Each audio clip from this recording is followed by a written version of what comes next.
Shalom, selamat pagi. Kita bertemu lagi di dalam renungan firman Tuhan untuk anak sekolah minggu. Oh iya adik-adik, apa kabar adik-adik hari ini? Semoga kabar kita semua, kabar adik-adik di dalam keadaan yang baik ya, sehat dan diberkati oleh Tuhan. Amin. Mari kita berdoa untuk firman Tuhan yang hari ini kita akan dengarkan. Ya Tuhan, hari ini kami bersyukur atas berkat Tuhan dalam hidup kami. Ajari kami Tuhan untuk selalu mengerti firman-Mu, dan ajari kami agar kami dapat melakukannya dalam kehidupan kami. Kami saat ini sudah siap untuk mendengarkan firman Tuhan. Dalam nama Tuhan Yesus kami berdoa. Haleluya. Amin. Ayo adik-adik, mari kita membuka Alkitab kita di dalam kitab Lukas pasal yang ke-18 ayat 9 sampai ayat yang ke-14. Perumpamaan tentang orang Farisi dengan pemungut cukai. Yesus mengatakan perumpamaan ini kepada beberapa orang yang bersamanya. Kata Yesus, ada dua orang yang pergi untuk berdoa di bait Allah. Mereka adalah seorang Farisi dan pemungut cukai. Orang Farisi dan pemungut cukai adalah dua orang yang sangat berbeda dan tidak terdapat kesamaan sama sekali. Di mana orang Farisi adalah orang yang sangat dihormati dan disegani di masyarakat Yahudi pada waktu itu. Mereka adalah orang yang saleh, yang menjalankan kewajiban agamanya dengan sangat taat. Begitulah anggapan orang pada umumnya pada waktu itu tentang orang Farisi. Sedangkan pemungut cukai adalah orang yang jahat, yang pekerjaannya adalah memeras masyarakat. Ia sangat dibenci karena pekerjaannya itu. Ia bekerja untuk orang Romawi. Pemungut cukai ini dianggap mengkhianati bangsanya sendiri. Oleh sebab itu, perbedaan antara orang Farisi dan pemungut cukai sangatlah besar. Orang Farisi dianggap orang yang suci, sedangkan si pemungut cukai dianggap orang yang sangat berdosa. Oleh karena itu adik-adik, pada saat mereka melangkah masuk ke dalam bait Allah, orang Farisi merasa dia adalah orang yang benar, tidak bersalah, dan tidak perlu meminta ampun kepada Tuhan.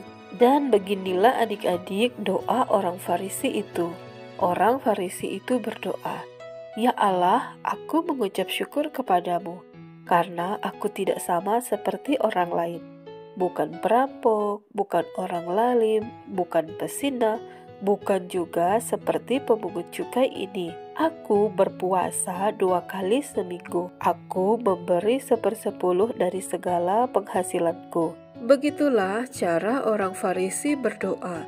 Ia berdoa dengan penuh kesombongan dan keangkuhan. Tetapi beginilah doa pemungut cukai itu. Ia berdiri jauh-jauh.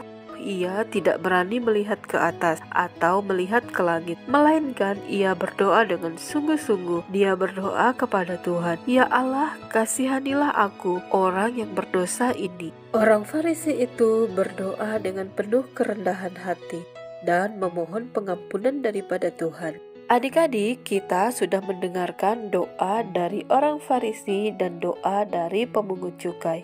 Kira-kira doa siapakah yang didengar oleh Tuhan Allah? Iya, benar adik-adik, doa dari pemungut cukai yang berdosa itu, karena ia berdoa sungguh-sungguh dan dengan penuh kerendahan hati dan memohon ampun atas dosa-dosanya. Yesus berkata bahwa pemungut cukai itu pulang sebagai orang yang telah dibenarkan Allah. Dia pulang dengan membawa damai dan sukacita di hatinya. Tentu saja adik-adik, karena Tuhan telah mendengar doa-doanya. Tetapi orang Farisi itu pulang dengan hati yang tetap hampa dan kosong. Dia bukan orang yang dibenarkan oleh Allah dalam doa-doanya. Mengapa bisa terjadi demikian adik-adik? Padahal orang Farisi adalah teladan yang baik untuk masyarakat Yahudi pada saat itu. Dari sikapnya, tindakannya, dan perbuatannya. Dia terlihat benar-benar orang yang baik dan patut untuk menjadi teladan bagi orang lain. Sedangkan pemungut cukai itu benar-benar orang berdosa. Ia memeras bangsanya sendiri. Dia adalah orang yang benar-benar jahat. Lalu mengapa Yesus berkata bahwa pemungut cukai itu pulang sebagai orang yang telah dibenarkan oleh Allah? Iya, tentu saja adik-adik. Itu semua karena Allah tidak melihat sama seperti manusia melihat. Manusia melihat apa yang ada di depan mata mereka. Sedangkan Tuhan Allah melihat hati manusia. Allah melihat ketulusan hati si pemungut cukai dan ketulusannya di dalam doanya. Sedangkan orang Farisi tadi berdoa tidak demikian. Ya adik-adik, karena orang Farisi itu berdoa dengan penuh kesombongan. Ia membanggakan dirinya sendiri di hadapan Tuhan. Wah adik-adik, ternyata ketika kita berdoa, kita harus berdoa seperti pemungut cukai tadi.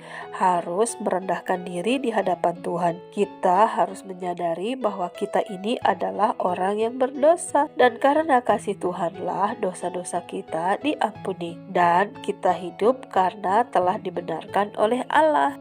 Dan benar, Tuhan tidak menyukai orang-orang yang suka menyombongkan diri, menganggap dirinya paling baik, paling suci, dan paling benar. Tuhan berkata, barang siapa yang suka meninggikan diri, ia akan direndahkan. Tetapi barang siapa yang mau merendahkan diri, ia akan ditinggikan oleh Tuhan Allah. Ayo adik-adik, mulai sekarang jika kita berdoa, berdoalah dengan sungguh-sungguh kepada Tuhan karena Tuhan melihat hati kita yang mau bersungguh-sungguh, bersyukur dan mengaku dosa-dosa kita.